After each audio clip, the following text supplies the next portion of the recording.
वैकुंठ का वास मिलना सरल है।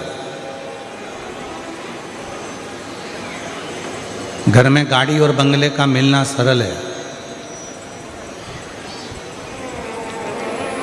जेवरात, आभूषण, माणिक, मोती, रतन, ये सब मिलना सरल है। पर शिव महापुराण की कथा कहती है काशी का वास और शिव महापुराण का निवास ये दोनों कठिन है, बहुत।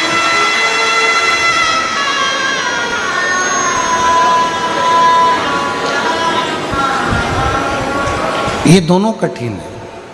एक काशी का वास भी कठिन है, जब तक भगवान देवाधिदेव महादेव की कृपा ना हो, जब तक भगवान शंकर की करुणा ना हो, जब तक भगवान शिव की उदारता ना हो, तब तक काशी का वास भी नहीं मिल सकता।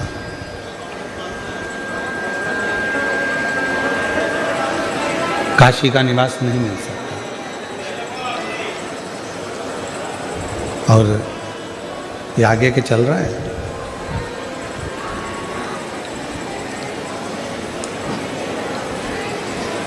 एक है काशी का वास और दूसरा है शिव महापुराण की कथा, भगवान शंकर की पवित्र कथा।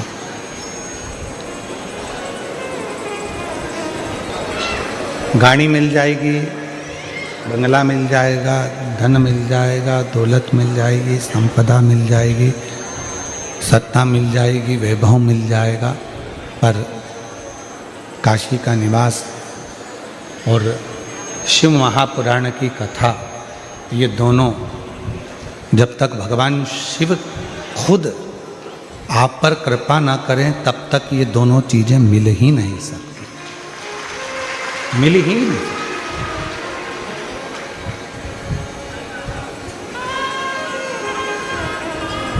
अब आप कितने किस्मत वाले हैं, कितने भाग्यशाली हैं, कितने आप पर भगवान की कृपा है, करुणा है, दया है कि आपको 7 दिन सूरत नगर में गुजरात की पवित्र भूमि पर बैठकर ये शिव महापुराण की कथा सुनने को मिल रही है। तो समझ लेना कि शिव जी ने आपका हाथ पकड़कर आपको मंजिल तक भेजने की तैयारी की है।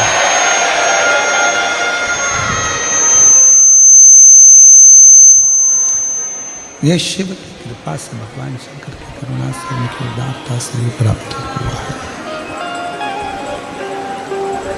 ये शिव कृपा ना करे तो जब तक कोई, भगवान शंकर अगर करुणा ना करें, कृपा ना करें, तो कोई शिव कथा तक और काशी तक नहीं पहुंच सकता।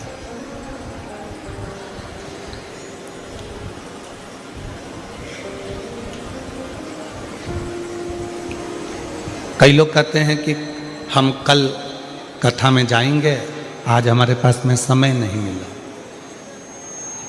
फिर कोई कहता है कि हम कल पहुंचेंगे, कल आएंगे, कल कथा में जाएंगे, कल हमारे पास में समय रहेगा तो हम कथा श्रवण करेंगे, कथा में पहुंच जाएंगे। शंभु शंभु, कथा में जाएंगे, कथा श्रवण करेंगे कल। और यहाँ शिव महापुराण की कथा कर रही है कल नहीं, आज का ऐसा कोई पल व्यर्थ मत जाने दो जिस पल में आप मुख से श्री शिवाय नमस्तुभ्यम ना कहें। हर पल में भगवान की अविरल भक्ति को ढूंढने का प्रयास करें।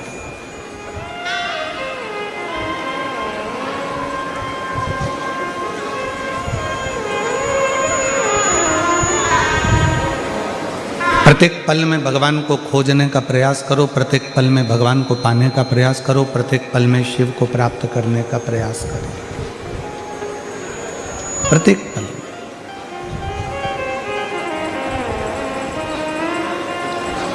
21,600 श्वास मानव के शरीर में से रोज निकलती है प्रतिदिन,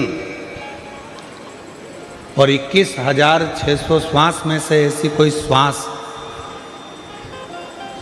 जिस श्वास में आप भगवान का भजन कर लेते हो तो समझना कि आपकी जिंदगी सार्थक हो गई। वो 600 श्वास में से कोई भी एक श्वास परमात्मा की भक्ति के लिए निकलती है। जैसे 24 घंटे आप बोलते हो, कुछ ना कुछ अपनी भाषा में बात करते हो, परिवार में रहकर कुछ चर्चा करते हो, पर शिवपुराण की कथा कहती है कि 24 घंटे में से कोई एक पल, 24 घंटे में से कोई एक पल हमारी वाणी का, हमारी जिह्वा का ऐसा होता है जिस पल में, जिस वाणी में सरस्वती हमारी जिह्वा पर विराजमान होती है।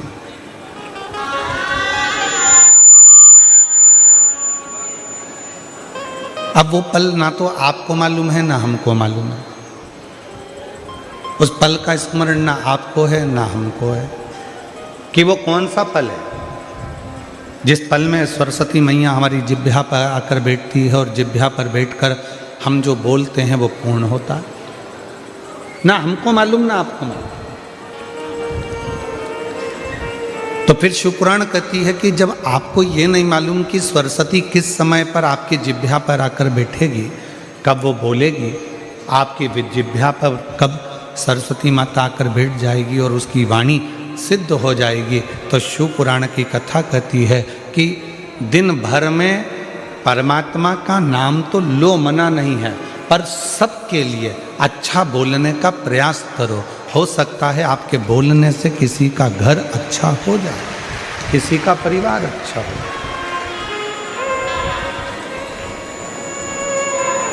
हो सकता है। और मैंने तेरे ही भरोसे बाबा, तेरे ही भरोसे हवा बिछी उड़ती जावांगी बाबा, डोर है तो छड़ीना में कटी जावांगी। भोले मैं तेरी पतंग, शंभो मैं तेरी पतंग, हवा बिछी उड़ती जावांगी बाबा, डोर है तो छड़ीना में कटी जावांगी। सरस्वती हमारे जिह्वा पर, हमारे मुख पर 24 घंटे में से एक बार, एक क्षण के लिए आती है। जब हम वो वाणी में कुछ ना कुछ बोलते हैं तो सरस्वती सिद्ध होकर कुछ कह जाती है, कुछ बोल जाती है।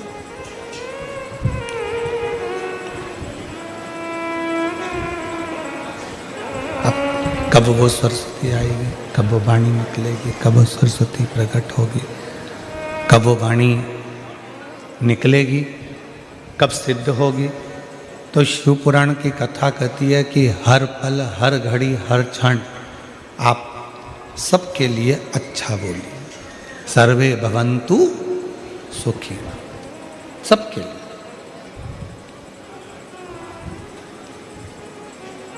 कोई जरूरी नहीं है कि आप किसी से पूछोगे कि तुम कैसे हो।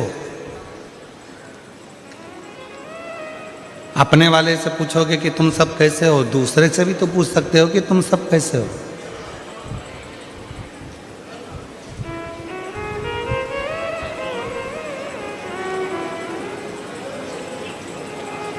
किसी से भी आप अपनी भाषा में अपने मिलने वाले से, परिवार से, कुटुंब से, अपने अड़ोसी से, पड़ोसी से, रिश्तेदार, नातेदार से भी तो पूछ सकते हो तो कि तुम कैसे हो।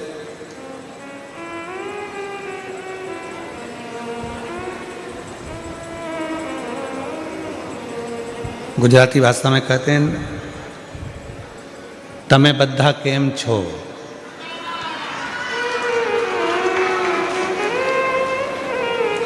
कोई ज़रूरी नहीं है कि हम हमारे परिवार वालों से पूछेंगे कि तुम कैसे हो। अपने पड़ोस को, अपने अड़ोस में रहने वाले, अपने पड़ोस में रहने वाले, अपने कोई मोहल्ले में, कॉलोनी में, सोसाइटी में रहता है, उसको आपकी दवा आप मत दो, उसको धन, आप उसको पैसा भी मत दो, नहीं चाहिए, परंतु इतनी प्रेम की वाणी तो बोल सकते हो ना कि तुम कैसे हो।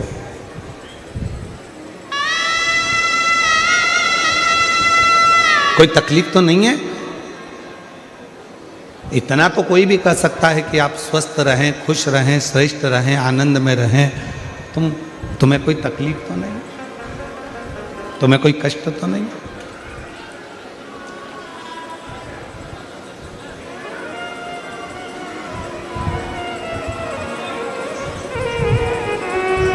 चिल्ला चिल्ला कर लोग कहते हैं विश्व का कल्याण, धर्म की, अधर्म का, प्राणियों में विश्व का कल्याण। अब आप कह रहे हो कि विश्व का कल्याण हो, तुम तुम्हारे पड़ोसी का कल्याण नहीं कर पा रहे।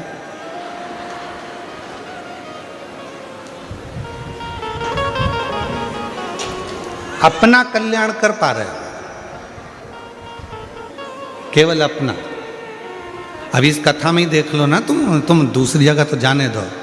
खुद की पत्नी होगी, चल आगे बैठ, आगे बैठ, आगे बैठ, आगे बैठ। और पड़ोस वाली बेचारी बूढ़ी माँ हाथ जोड़ कर कह रही है छोरा मुझे आगे बिठा दे। कहाँ व्यवस्था करूं, कैसे व्यवस्था करूं? नहीं है व्यवस्था, जाओ। अब चिल्ला चिल्ला कर कह रहे हैं विश्व का कल्याण हो। और जब विश्व के कल्याण की बात आती है तो सबसे पहले व्यक्ति अपना कल्याण देखता है, क्या अपना हो रहा है कि नहीं हो रहा है, अपने को लाभ मिल रहा है कि नहीं मिल रहा, अपने को फायदा मिल रहा है कि नहीं मिल रहा, पहले वो देख। पर 33 कोटि देवता में केवल एक देव अधिदेव महादेव ऐसे हैं जो विश्व कल्याण की कामना करते हैं। उन्होंने जहर पिया, अमृत दिया, अमृत देवताओं को दिया और खुद जहर पिया। पार्वती मैया ने पूछा था कि यह जहर पीना जरूरी है? शिव जी कहने लगे अगर ये जहर मैं नहीं पीऊंगा तो ये पूरी पृथ्वी जलकर भस्म हो जाएगी और विषैली हो जाएगी। विश्व का कल्याण करने के लिए मुझे ये जहर पीना पड़ेगा। अगर मुझे विश्व का कल्याण करना है तो ये जहर पीना जरूरी है और ये जहर मुझे पीना पड़ेगा।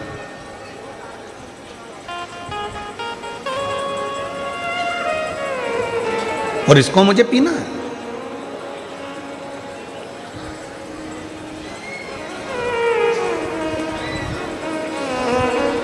पर एक निवेदन और करूं इस व्यासपीठ से, दुनिया के लोग भले कहते हों अपने अपने कल्याण की बात करें, मना नहीं है, पर एक पूरे घर में, पूरे परिवार में घर की जो स्त्री होती है, घर की जो नारी होती है, घर की जो माँ होती है, घर की जो बहू होती है, घर की जो बेटी होती है, घर में रहने वाली एक स्त्री केवल एक ऐसी होती है जो अपने पूरे परिवार के कल्याण की बात करती है और जो व्रत साधना उपास करती है वो पूरे परिवार के लिए करती है। एक स्त्री, एक नारी, एक महिला, वो विश्व कल्याण की ही बात करेगी, वो संपूर्ण परिवार के कल्याण की बात करेगी।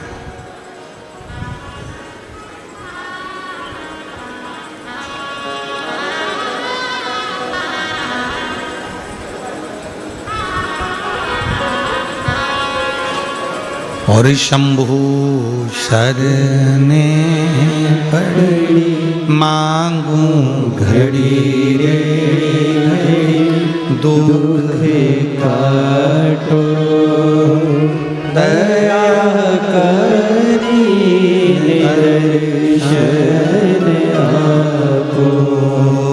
शंभु शरणे पड़ी मांगो घड़ी रे घड़ी, दुख काटो दया करी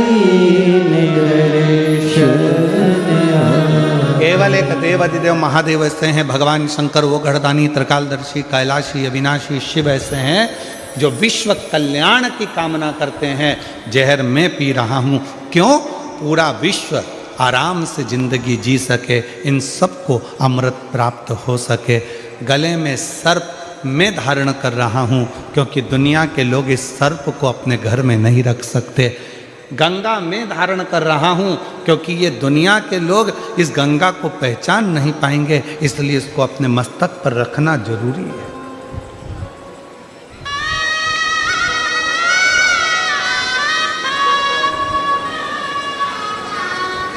अपने शीश पर रखना बहुत जरूरी है।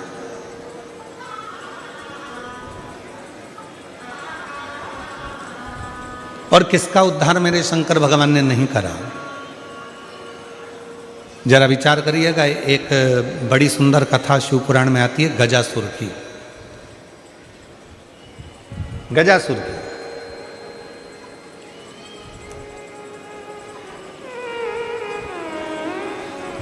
गज का मुख है, मनुष्य का शरीर असुरों वाला है।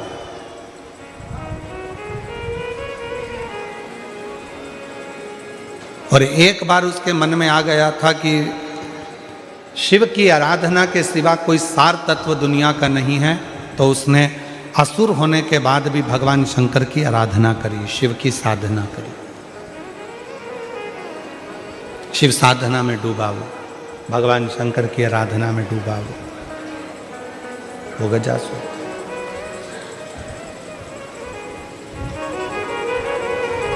अब इतनी भगवान देवाधिदेव महादेव की आराधना में गजासुर हो गया, इतनी आराधना में डूब गया, साधना में डूब गया कि भगवान शिव को प्रकट होना पड़ा।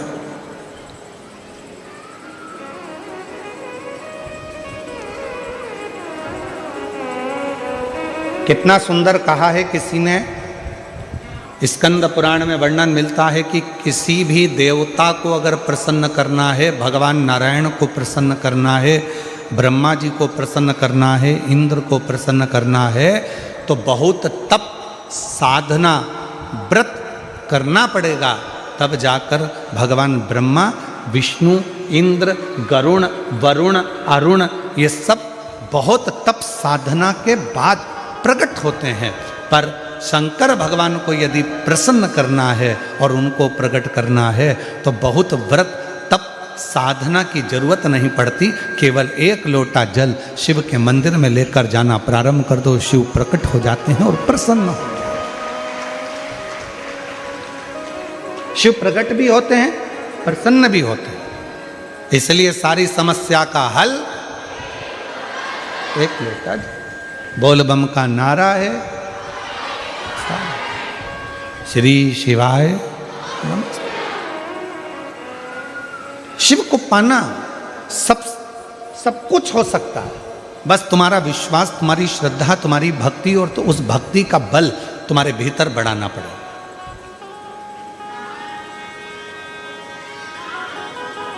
तुम्हारा बच्चा स्कूल में पढ़ता है? अरे जम के तो बोलो, पढ़ता है? ठीक है। उसके दोस्त भी स्कूल में पढ़ते हैं?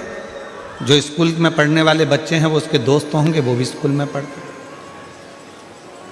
अब तुम्हारे बच्चे के नंबर मान लो कम आए और उसके दोस्त के नंबर ज़्यादा आ गए, तो इसमें गलती किसकी है? टीचर की, प्रिंसिपल की, स्कूल की, कि तुम्हारे बच्चे की? अपने बच्चे की गलती है। क्यों? अच्छी पढ़ाई नहीं करी होगी, याद नहीं करा होगा, लिखा नहीं होगा, अध्ययन नहीं करा होगा, इसलिए उसका नंबर कम आया। टीचर की गलती नहीं है। टीचर ने तो एक जैसा पढ़ाया, स्कूल में सब बच्चों को बिठाया, सबको अध्ययन कराया, सबको लिखाया, सबको होमवर्क दिया, सबको घर से लिखने के लिए बुलाया। बस गलती इतनी है कि हमारा बच्चा अच्छे से लिख नहीं पाया, अच्छे से अध्ययन नहीं कर पाया, याद नहीं कर पाया, इसलिए उसका नंबर, उसका परसेंट कम आया। और बाकी का उसका जो दोस्त था उसका परसेंट भी अच्छा बना, उसके नंबर भी अच्छे आ गए।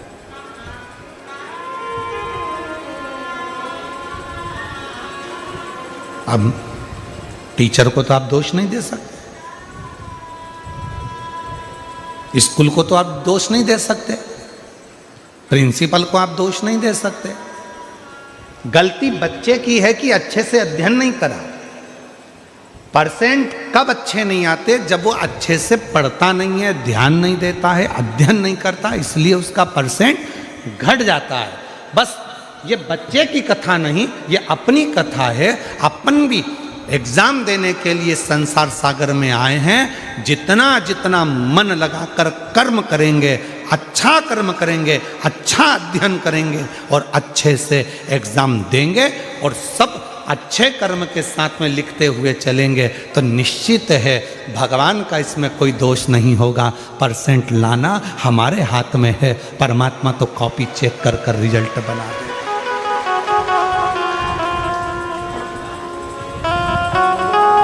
परमात्मा तो कॉपी चेक करेगा, रिजल्ट बना देगा। उसमें दोष वक्त से नहीं चल रहा, उसमें दोष उस टीचर का या प्रिंसिपल का नहीं है, उसमें दोष हमारा। आप आए नहीं और सुबह हो गई, मेरी पूजा की थाली धरी की धरी रे। आप आए नहीं और सुबह हो गई, मेरी पूजा की थाली धरी रे। ये आवाज यहाँ बड़ा रिटर्न में लग रहा। आप आए नहीं और सुबह हो गई, मेरी पूजा की थाली धरी गई। आप आते नहीं, अपराध बताते नहीं। आप आए नहीं, अपराध बताते नहीं। मेरी प्रार्थना में कौन सी कमी रह गई। आप आए नहीं और सुबह हो गई, मेरी पूजा की थाली धरी। ऐसी कौन सी प्रार्थना में कमी रह गई है जो परमात्मा आप आते नहीं हो? कमी किस में? हम में। भगवान में कमी नहीं है, भगवान तो तुरंत तैयार बैठा है। देखिए 33 कोटि देवता में केवल एक देव अधिदेव महादेव ऐसे हैं जिनके दरवाजे पर नंदी बैठा हुआ। बोलो बोलो, सही है कि गलत है? मतलब, और माँ जगत जननी दुर्गा भवानी का जब भी दर्शन करोगे तो माँ आदि शक्ति जगत जननी दुर्गा भवानी काय पर बैठी है? बोलो बोलो, जम के बोलो। शेर पर। गणेश जी के पास में कौन बैठा है? चूहा। कार्तिकेय के पास कौन बैठा है? मोर। मतलब शिव जी का पूरा परिवार एकदम तैयारी में बैठा है, एकदम तैयारी में। बाकी के अन्य सबको निकाल कर देखिए, अपने अपने वाहन किसी के करीब में नहीं होंगे, पर शंकर भगवान के पूरे परिवार का वाहन उनके पास में है। क्यों है? क्योंकि शंकर जी से एक बार पूछा पार्वती ने कि आप नंदी को अपने पास में रखते हो, मैं शेर को अपने पास रखती हूँ, गणेश जी चूहे को अपने पास रखते हैं, कार्तिकेय मोर को अपने पास रखते हैं, इनको अपने करीब में रात दिन रखना अच्छी बात है क्या? शंकर भगवान बोले कि ये संसार में रहने वाला प्रत्येक मनुष्य मेरी औलाद है, संतान है, इसको कब दुख आ जाए इस समय पर ये मुझे पुकारेगा तो मुझे दौड़ कर जाना पड़ेगा, नंदी पर चढ़ कर जाना पड़ेगा। और सुनो पार्वती, तुम जगत की माँ हो, तुम जगत जननी हो, तुम जगदम्बा हो, तुम अम्बा हो, और तुम्हें अगर तुम्हारा बेटा बुलाएगा तो तुम्हें दौड़कर जाना पड़ेगा, दौड़कर जाना पड़ेगा। वो हमारे शैलेन भाई एक बहुत अच्छा भजन गाते हैं महाराज, उनके एक लाइन का स्मरण महाराज।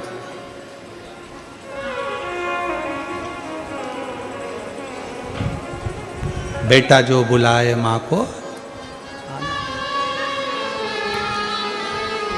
हो मैया जी के चरणों में टिकाना चाहिए, बेटा जो बुलाए माँ को आना चाहिए। हो बेटा जो बुलाए माँ को आना चाहिए।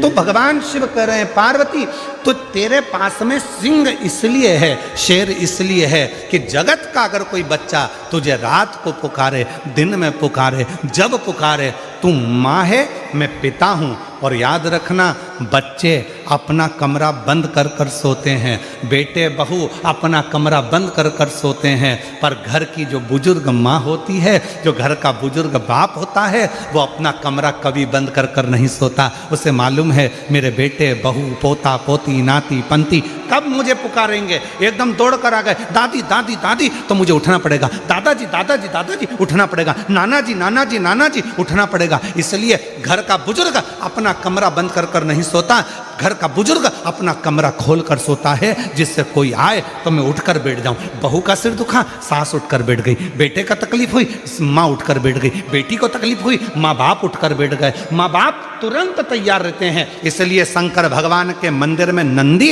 एकदम सामने तैयार बैठा है, और नंदी भी दोनों पांव टेक कर नहीं बैठा, नंदी ने एक पांव अपना तैयार कर कर रखा है कि कब भक्त पुकारेगा शिव जी बैठ जाएंगे और मुझे दौड़ कर जाना पड़ेगा और उसका दुख मिटाना पड़ेगा।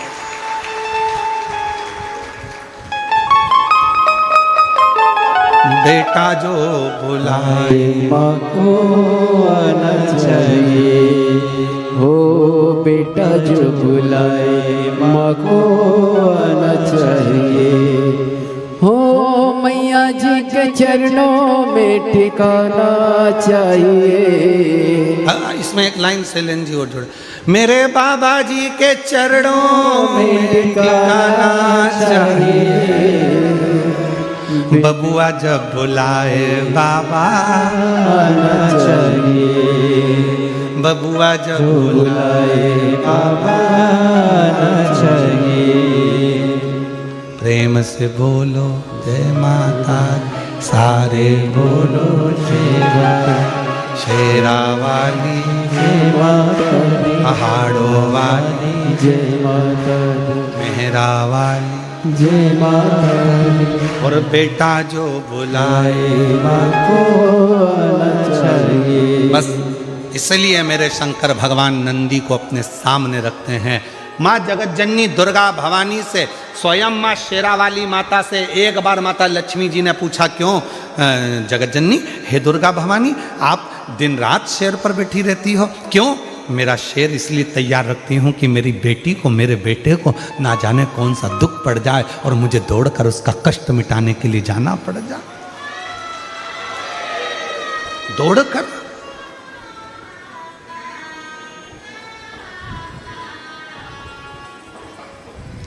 आप सब गुजरात में रहते हो,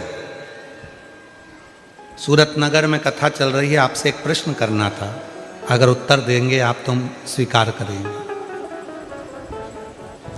गुजरात का सबसे प्रसिद्ध नृत्य है गरबा, बोलो सही है? दुनिया में प्रसिद्धि है इस नृत्य की, गरबे की। हमें एक बात पूछना था कि गरबा चौकोर क्यों नहीं होता, गरबा हमेशा गोल ही क्यों होता है? हमें प्रश्न करना था कि गरबा लंबा क्यों नहीं होता, गरबा आड़ा टेढ़ा क्यों नहीं होता, गरबा षडकृति का क्यों नहीं होता। गरबा हमेशा, चाहे कितनी बड़ी भी फील्ड हो, कितना भी बड़ा भी ग्राउंड हो, पर गरबा हमेशा गोल क्यों होता है?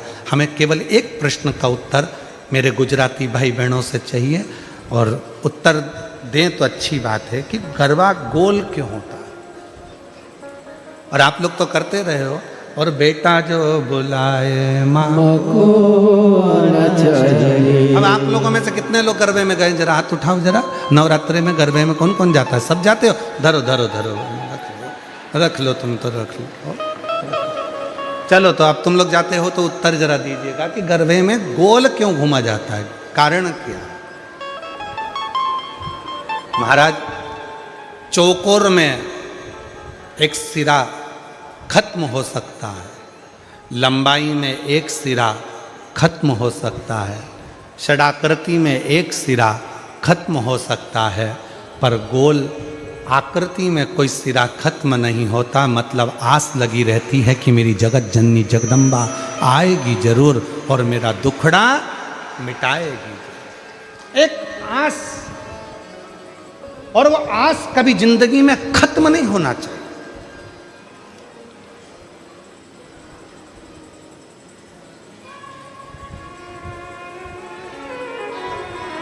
भीड़ में दो चीजें मिलती है, वो आपको भी मालूम है।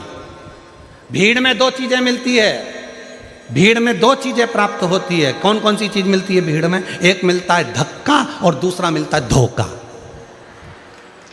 बोलो बोलो, सही है कि गलत है? भीड़ में, छोटू भाई, भीड़ में दो चीजें मिलती है, एक मिलता है धक्का और दूसरा मिलता है धोखा। निगाह हटी और दुर्घटना घटी। अभी थोड़ी देर के लिए पल्लू नीचे आया था और भीड़ में धक्का लगा और धोखा। छोटू भाई, मिश्रा जी कहाँ बैठा? हाँ मिश्रा जी, ध्यान देना जरा, बहुत अच्छी बात है, कथा के तत्व पर ध्यान दीजिएगा। भीड़ में दो चीजें मिलती है, एक मिलता है धक्का और दूसरा मिलता है धोखा। पर याद रखना, दुनिया की भीड़ में धक्का भी मिलेगा और धोखा भी मिलेगा, पर जब धर्म की भीड़ होती है तो उसमें धक्का मिल सकता है पर धोखा कभी नहीं मिल सकता। उसमें शिव तत्व प्रदान जरूर करता, प्रदान कर। कई कई माताएं कहती है, गुरुजी हमारे देखो इतनी भीड़ थी, हमारी गले की चेन चली गई। अच्छा ईमानदारी से बोलो, जो नौकरी करने वाले हैं उनका प्रमोशन हो गया, तुम कथा सुनते सुनते पीछे से आगे आके बैठ गए, तुम्हारा प्रमोशन हो गया, पर चोट्टे का आज तक प्रमोशन नहीं हुआ। वो चोट्टा की चोट्टा ही रिया, उसका प्रमोशन नहीं हुआ। जिसकी चेन गई उसकी 2 तोले की ज्यादा बन गई, भगवान ने बनवा दी। मेहनत करी उसने कि अब गई, क्या करूं, रिपोर्ट भी करी मैंने, ये भी करा मैंने, वो भी करा, पर उसकी चेन भगवान ने कहीं ना कहीं मेहनत करके 2 तोले की ज्यादा बनवा दी, कृपा कर दी। पर जो चोट्टा था, चोट्टाई करते करते उसकी पूरी जिंदगी निकल गई, फिर भी वो चोट्टा की चोट्टा ही रिया, उसका प्रमोशन नहीं हो पाया, वो चोट्टा की चोट्टा ही। क्यों? क्योंकि उसने जिंदगी में सबको धोखा दिया है, और धोखा देने वाला कभी खुशी की जिंदगी नहीं जी सकता, वो दुख की ही जिंदगी जीता। याद रखना, भीड़ में 2 चीजें ज्यादा मिलती हैं। पहले नंबर पर मिलता है धक्का और दूसरे नंबर पर मिलता है धोखा। दुनिया की भीड़ में चलोगे तो एक ना एक दिन धक्का भी मिलेगा और धोखा भी मिलेगा। इसलिए सावधान, सावधान मेरे गुजराती बहन भाई, मेरे सूरत की जीजियों, सूरत के जी जाओ।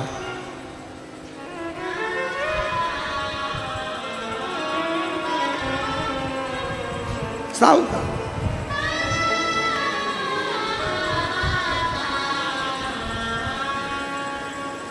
थोड़ा समझ, धर्म में धक्का मिल सकता है पर धोखा नहीं मिलता। शिव जी को जल चढ़ाने वाला को कभी धोखा नहीं मिल सकता। श्री शिवाय नमस्तुभ्यम जपने वाले को कभी धोखा नहीं मिल सकता। शंकर भगवान के मंदिर में झाड़ू पोछा करने वाले को कभी धोखा नहीं मिल सकता।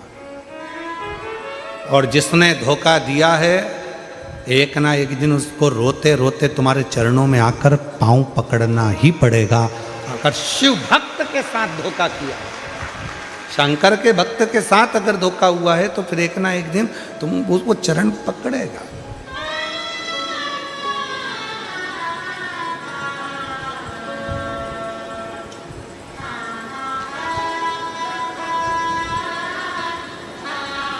इसलिए जो सूरत के निवासी हैं, गुजरात के वासी हैं, वो अपनी मस्ती में ज़िंदगी जीते हैं। अब हमने देखा है यहाँ गरबा करने वाली मेरी बहनों को, मेरी बेटियों को, मेरे बेटाओं को, मेरी जीजियों को, मेरे जीजाओं को भी हमने देखा। वो गरबा पास वाला कैसा कर रहा है उनको मतलब नहीं, वो तो वो अपनी मस्ती में जीते हैं। और दुनिया में बहुत लोचे होते हैं और सूरत वाले तो लोचा ही खा जाते हैं। यहाँ एक खाने का आइटम भी है, क्या बोलते हैं, लोचा है। और दुनिया में लोचा शब्द दूसरा है, लड़ाई झगड़ा करना। अच्छे लोचे में फंसाया। अब तो सोचो जरा गुजरात वाले कितने भारी होंगे। यहाँ लोचे को निपटा जाते, आ जा। यहाँ कोई लोचा वोचा यहाँ फालतू का चलता नहीं, यहाँ तो अपन निपटू के बैठ जा।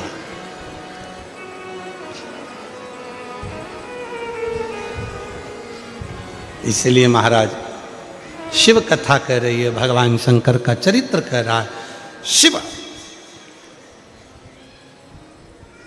की भक्ति, भजन, स्मरण आप जैसा करेंगे वैसा वैसा भगवान आपके पास दौड़कर आने के लिए तैयार बैठा है।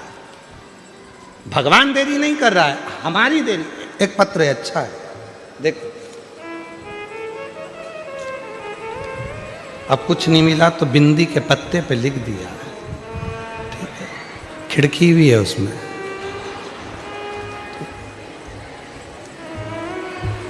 अच्छा है वो तो बिंदी नहीं भेजी, नहीं तो कह देती भैया भाभी को दे देना। हमारी तरफ से संक्रांति चल रही है तो वो संक्रांति में वो मकर संक्रांति के दिन वो 14 आइटम बंटते हैं ना, तो उसमें वो लिख के भेज देती 14 बिंदी है, हमारी भाभी को दे देना, मकर संक्रांति का गिफ्ट। अब उन्होंने पत्र में लिखा,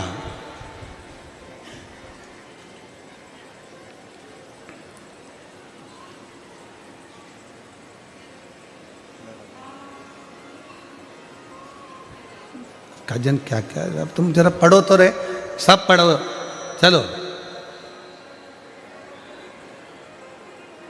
पढ़ते जाओ। हम उंगली चला रहे हैं इसमें। हम गुजरात,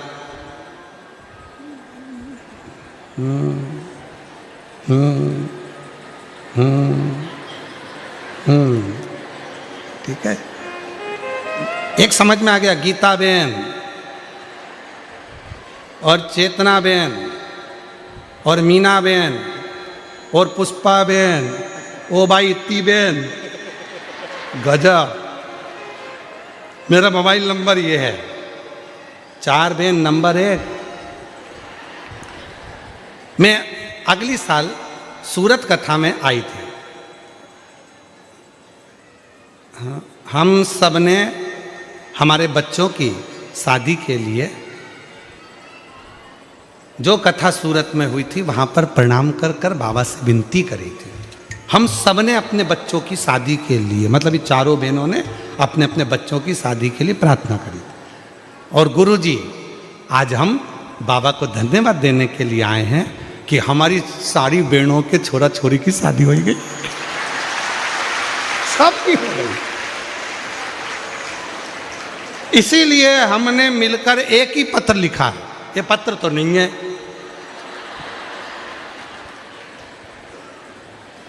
अच्छा एक लाइन और लिखी, वो भी तुम पढ़ लो, अच्छे से पढ़ना। हम सबको एक बेलपत्र दे दो।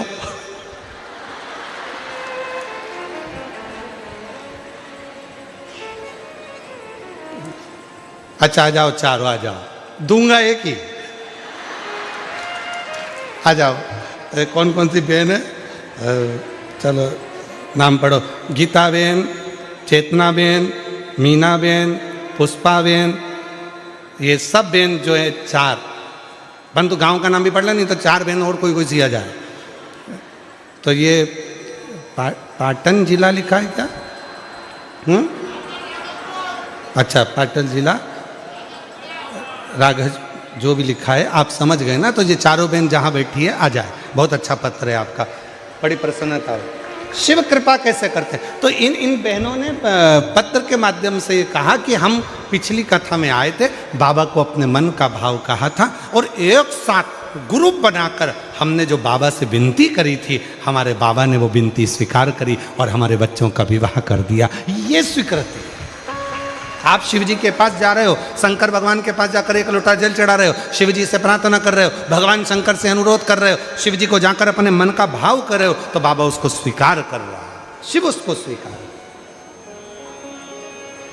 इसमें टीचर की गलती नहीं है। बच्चे का परसेंटेज गड़बड़ हो रहा है, बच्चे की पढ़ाई गड़बड़ हो रही है, रिजल्ट ठीक नहीं आ रहा, तो इसमें टीचर की गलती नहीं है, गलती अपने बच्चे की है। उसी तरह हम रोज जल चढ़ा रहे हैं, हम शंकर जी के मंदिर रोज जा रहे हैं, हम शिव जी को रोज स्तुति कर रहे हैं, हम शिवपुराण की कथा भी सुन रहे हैं, हम पशुपति व्रत भी कर रहे हैं, हमने लिखा भी अच्छा, पढ़ा भी अच्छा, याद भी अच्छा करा, उसके बाद भी हमारा रिजल्ट अच्छा नहीं आ रहा, मतलब बाबा हमारी क्यों नहीं सुन रहा? मतलब याद रखना, इसमें टीचर की गलती नहीं है, उसका तो नंदी तैयार बैठा है, उसका तो शेर तैयार बैठा है, गलती हमारी है। कुछ ना कुछ हम याद नहीं कर पा रहे हैं, कुछ ना कुछ हम अच्छे से उसका स्मरण नहीं कर पा रहे हैं, इसलिए हमारा परसेंटेज डाउन हो रहा है और हमारा परमात्मा हमारा रिजल्ट ठीक नहीं निकाल।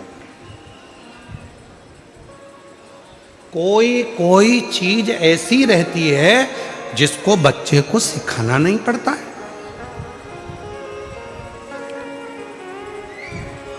सिखाना ही नहीं पड़ता। कितनी माताएं बैठी हैं जिनके बच्चे कोचिंग क्लास जाते हैं, ट्यूशन जाते हैं, पढ़ने जाते हैं? बोलो बोलो जल्दी जल्दी हाथ उठाओ। सबके जाते होंगे ना, हमारे बच्चे भी जाते हैं ट्यूशन, उसमें कौन सी दिक्कत बात है? उसमें शर्माना वरमाना नहीं चाहिए हो। सबके बच्चे ट्यूशन जाते हैं, सबके बच्चे कोचिंग जाते हैं। बच्चे को अच्छा पढ़ना है, कोचिंग क्लास जाना पड़ेगा, उसको सिखाना पड़ेगा। लैपटॉप चलाना है तो भी उसको सिखाना पड़ेगा, गाड़ी चलाना है तो भी उसको सिखाना पड़ेगा, मशीन चलाना है तो भी उसको सिखाना पड़ेगा। केवल एक चीज ऐसी है जो बच्चे को सिखाना नहीं पड़ता, वो है मोबाइल।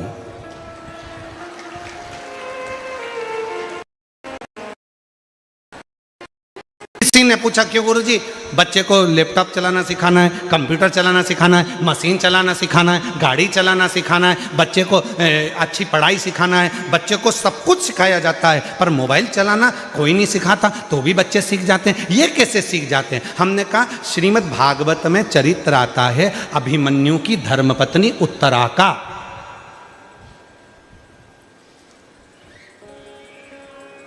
श्रीमद् भागवत में चरित्र आता है कि गर्भस्थ हिरण्यकशिपु की पत्नी जब गर्भ से थी, नारद जी उसको लेकर चले गए थे, इतना सत्संग कराया कि उनके गर्भ से जो बच्चे ने जन्म लिया उसका नाम प्रहलाद हो गया। जो आते से ही भगवान के नाम का एहलाद करा वो प्रहलाद हो गया। मतलब डॉक्टर कह देते हैं बेड रेस्ट, गर्भ के समय पर बच्चा गर्भ में है और डॉक्टर ने कह दिया बेड रेस्ट। अब बेड रेस्ट में करना क्या है? कोई रामायण तो पढ़ोगे नहीं, गीता पढ़ोगे नहीं, शिवपुराण पढ़ोगे नहीं, तो करोगे क्या? इतने ध्यान से मोबाइल चलाते हो कि अंदर बैठा पप्पू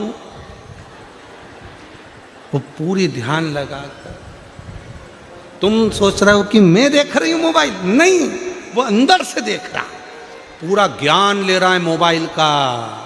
ऐसे खोलना है मोबाइल को, लॉक हो जाए तो ऐसे करना है, ऐसे करना है। और बच्चा बस उसको सारी कोचिंग देना पड़ती है, सारी क्लासों में भेजना पड़ता है, पर मोबाइल चलाने की क्लास में बच्चे को नहीं भेजना पड़ता, क्योंकि वो माँ के गर्भ में इतना सीख कर आता है कि आते से ही उसको मोबाइल रूपी खिलौना प्राप्त हो जाता है। चाहिए क्या था? गर्भस्थ नारी को, गर्भस्थ माता को पढ़ना था शिवपुराण, पढ़ना था रामायण, पढ़ना था गीता, पढ़ना था भगवान शिव का नाम, पढ़ना था राम नाम, कृष्ण नाम, शिव नाम, जगत जननी का नाम, परंतु उसने मोबाइल को देख देख कर तो बच्चे को रुचि। आप देखो, बच्चे को अगर रोटी खिलाना है तो मोबाइल पकड़ा दो, कपड़े पहनाना है तो मोबाइल पकड़ा दो, चुप कराना है तो मोबाइल पकड़ा दो। कारण उसने गर्भस्थ वही देखा।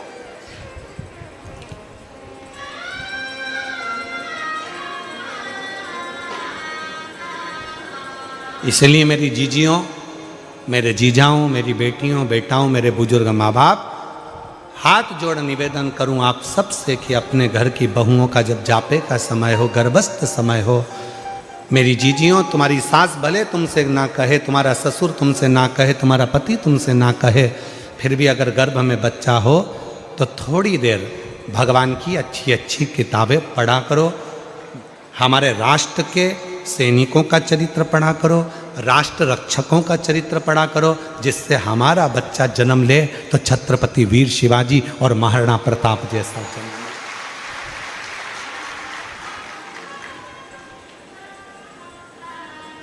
ये सब पढ़ो, अध्ययन करो। गजासुर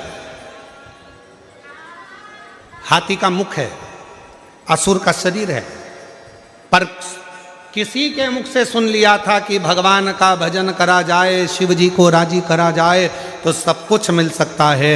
और 33 कोटि देवता में सबसे जल्दी राजी होने वाला देवता यदि कोई है तो देव अधिदेव महादेव है। ये गजासुर को मालूम पड़ गया तो गजासुर ने शंकर भगवान की आराधना साधना करना प्रारंभ कर दिया, शिव की आराधना से।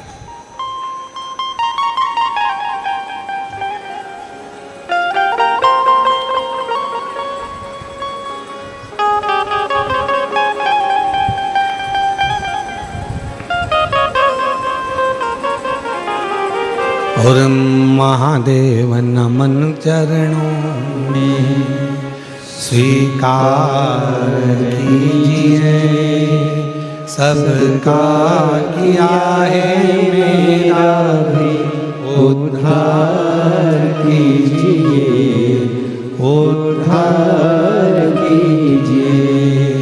है त्रिपुंडधारी, है त्रिशूलधारी, है त्रिपुंडधारी, है त्रिशूलधारी।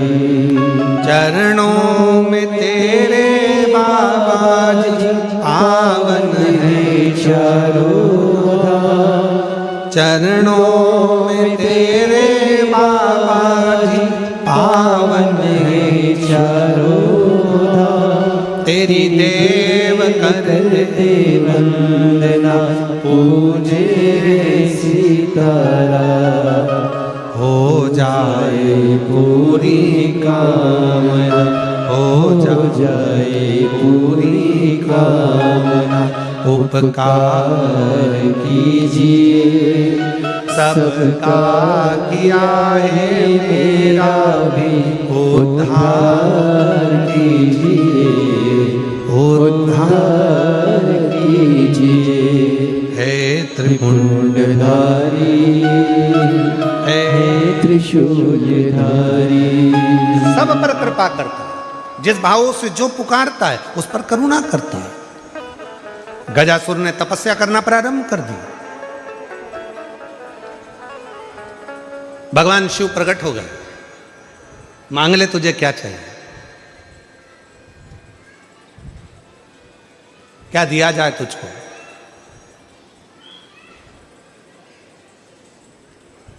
गजासुर ने कहा आप कौन हो। भगवान बोले जिसको तूने पुकारा है मैं वही हूं। शिव जी हाँ, पर मैंने तो सुना था कि आप इतनी जल्दी आते ही नहीं हो। मैंने तो ये सुना था कि आप इतनी जल्दी आते नहीं हो। शंकर भगवान बोले बुलाने वाले में अगर सामर्थ्यता है और वो दिल से अगर मुझे बुलाता है तो आने में मुझे समय नहीं लगता, मैं दौड़ कर चले आता हूं, दौड़ कर। आहूं में असर होगा, घर बैठे बुलाने। अगर कोई बुलाने वाला है, अगर किसी ने मन बना लिया कि मुझे शंकर को पाना है, शिव से यह कार्य सफल कराना है, शंकर भगवान मेरा ये कार्य सफल करेंगे, मतलब मुझे जाना पड़ेगा। अगर उसका विश्वास पक्का है तो एक पत्र है, देखिए महाराज। मैं कपिल कुमार भाटी राजस्थान के पाली जिले के बाली नगर से आया हूँ। 14 वर्ष से सरकारी नौकरी पाने के लिए प्रायोगिक परीक्षाएं दे रहा था। 14 वर्ष से सरकारी नौकरी के लिए परीक्षाएं दे रहा था, परंतु हर बार कभी 1 नंबर आधे नंबर से पिछड़ा रह जाता था।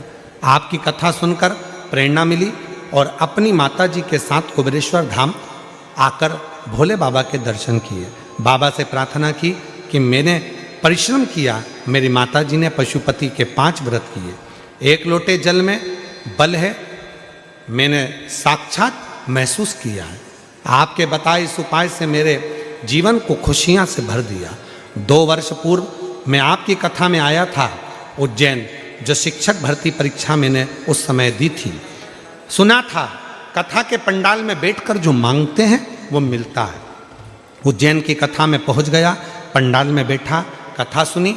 बाबा की कृपा से ऐसी बाबा ने कृपा कर दी कि 14 वर्ष के बाद, समझ लो 14 वर्ष का मेरा वनवास मेरे बाबा भोलेनाथ ने तोड़ दिया और बाबा की कृपा से मेरा सरकारी शिक्षक पद पर नियुक्त हो गया। मैं बाबा को यहाँ प्रणाम करने के लिए आया हूँ, मैं बाबा को नमन करने के लिए आया हूँ। आज 14 वर्ष।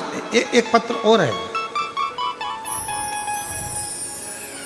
मेरा नाम मंजू ओदिच्य है। मैं राजस्थान जिला, अगर जिनके पत्र पढ़ रहे हैं अगर बैठे हों तो आ सकते हैं। मेरा नाम मंजू ओदिच्य है। मैं राजस्थान जिला उदयपुर से रहती हूँ। मेरी उम्र 38 साल की है। मेरी माता ने मुझे आपके बारे में बोला। सीहोर वाले महाराज प्रदीप मिश्रा जी जो कथा में बताते हैं, वो जो उपाय बताएं, उपाय कर, तेरी सारी मनोकामना पूरी होगी। पशुपतिनाथ व्रत, महादेव का व्रत कर, तेरी सारी इच्छा पूरी होगी।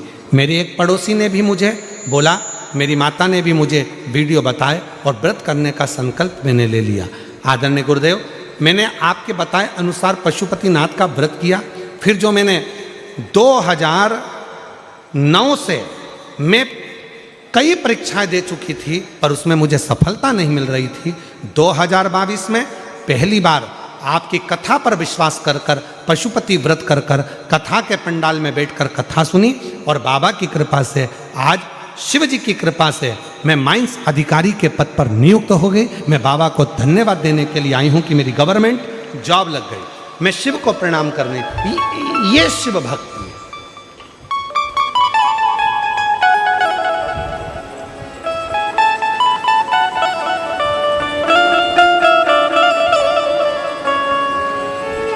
भूमि का प्रताप क्या है?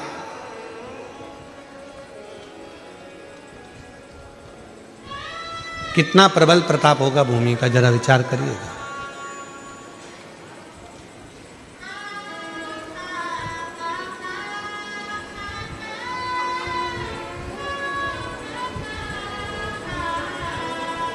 छोटू भाई, एक पत्र आया है, उस पत्र में वो कल हमारे पढ़ने में आया था। हम ढूंढेंगे तो समय लगेगा, पत्र बहुत सारे हैं। उस पत्र में एक बड़ी सुंदर बात लिखी थी सूरत कथा की। कहा, गुरुजी, ये सूरत में जो कथा चल रही है 2026 के जनवरी महीने में, पहली कथा 2026 की है। इस कथा का उत्साह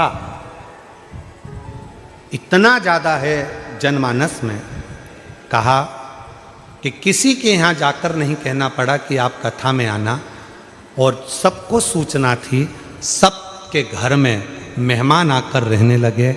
और आज हमारा पूरा क्षेत्र ऐसा हो गया जैसे घर घर में शिव आकर विराजमान हो गया। ये पत्र है।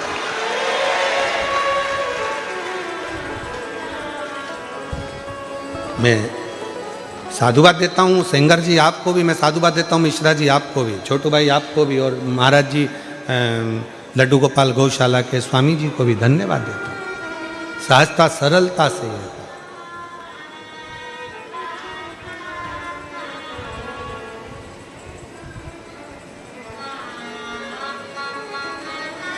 और महाराज जब हृदय से शिव भक्ति का जब हम स्मरण करते हैं तो वो सुख हमें मिलता जरूर, मिलता जरूर। गजासुर ने कहा कि मुझे आप दर्शन दे रहे हो इतनी जल्दी, आप क्या शिव? हाँ, तो मैंने तो सुना था कि आपको आने में बहुत समय लगता है, आप इतनी जल्दी आते ही नहीं हो। शंकर भगवान बोले, बुलाने वाला चाहिए, मैं आ जाता। कौन मना करता है कि मैं नहीं आता? मैं तो आ जाता।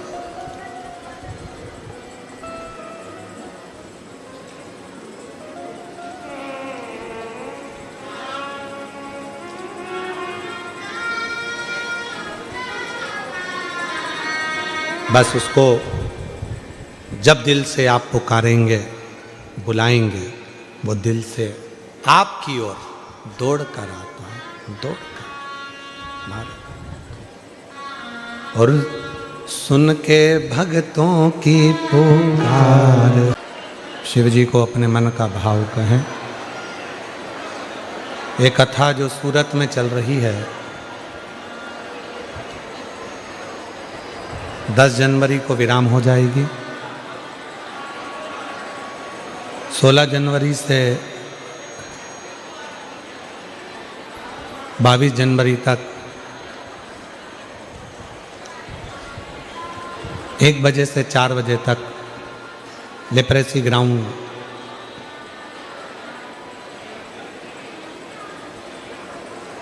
सरदार state for lane, Ajwa road, Baroda, Gujarat में 7 दिवसीय शिव महापुराण की कथा 16 से 22 जनवरी तक होगी। फिर कथा 27 जनवरी से 31 जनवरी तक प्रयागराज की पवित्र धरा पर त्रिवेणी संगम में माघ मेले में 5 दिवसीय शिव महापुराण की कथा होगी सतुआ बाबा शिविर पर। उसके बाद में फिर कथा 11, 12, 13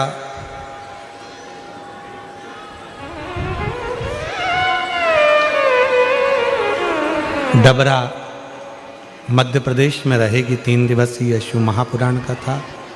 फिर 14 से 20 फरवरी रुद्राक्ष महोत्सव कुबरेश्वर धाम सीहोर में रहेगा। बाबा से अपने मन का भाव सब हृदय से प्रार्थना करें, विनय करें, निवेदन करें, विनती करें और बाबा को अपने हृदय से प्रार्थना कर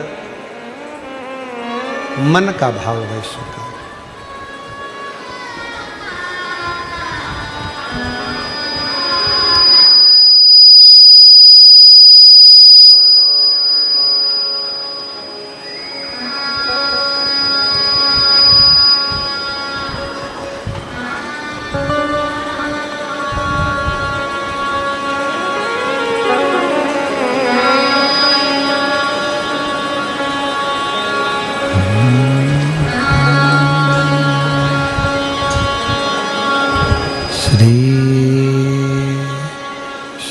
शिवाय नमस्तु श्री शिवाय नमस्तु श्री शिवाय नमस्तु श्री शिवाय नमस्तुभ्यं श्री शिवाय नमस्तुभ्यं। भोला सब दुख काटो हमारा, ओ भोला सब दुख काटो हमारा। शिव शंकर जपूं तेरी माला, भोले बाबा जपूं तेरी माला। भोला सब दुख काटो हमारा, ओ भोला सब दुख काटो हमारा। वैश्य है मंगल मंगलकारी, वैश्य है मंगल मंगलकारी। शमशान वासी हमारा, शमशान वासी हमारा। ओ भोला सब दुख काटो हमारा, ओ भोला सब दुख काटो कहो